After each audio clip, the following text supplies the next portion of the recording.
ختم نبوت کی حفاظت میرا جزو ایمان ہے۔ جو بھی اس ردا کو چوری کرنے کی کوشش کرے گا یا چوری کا حوصلہ کرے گا، میں اس کی دھجیاں بکھیر دوں۔ یہ محض الفاظ نہیں بلکہ بطل حریت سید عطا اللہ شاہ بخاری کے سچے ایمانی جذبات، جنہیں آج ہم امیر شریعت کے نام سے یاد کرتے ہیں۔ آپ مجلس احرار اسلام کے روح رواں، تحریک آزادی کے صف اول کے مجاہد، کشمیر کی آزادی کے صف اول کے سالار اور تحفظ ختم نبوت کے لیے سرشار عالمی مجلس تحفظ ختم نبوت کے بانی اور امیر اول تھے۔ آپ 23 ستمبر 1892 کو پٹنہ میں پیدا ہوئے۔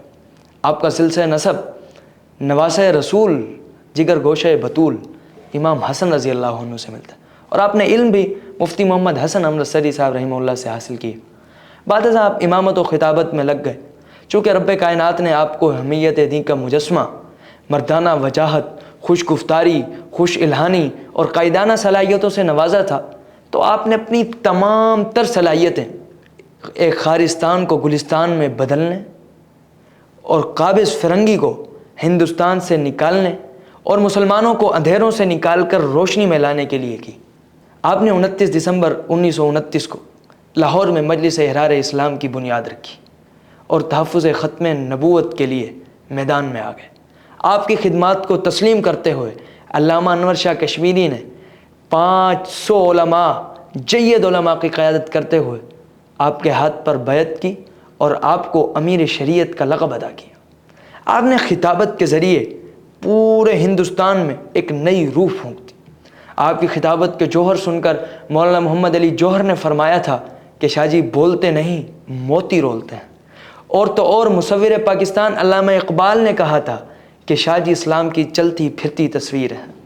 مختار مسعود اپنی مشہور زمانہ کتاب آواز دوست میں لکھتے ہیں کہ شاہ جی کو مولانا ابوالکلام آزاد، مولانا محمد علی جوہر، نواب بہادر یار جنگ جیسوں کا زمانہ ملا، لیکن شاہ جی کی خطابت ان سب سے بھاری رہی۔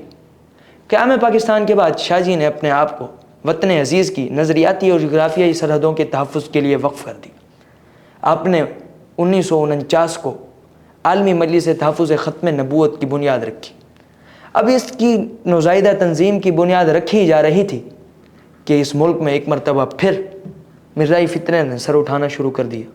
آپ نے ان کی سرکوبی کے لیے ایک زوردار تحریک چلائی، ایسی زوردار تحریک چلائی کہ آپ کی آواز پر ہزاروں لوگوں نے اپنے خون کی ندیاں بہا دی۔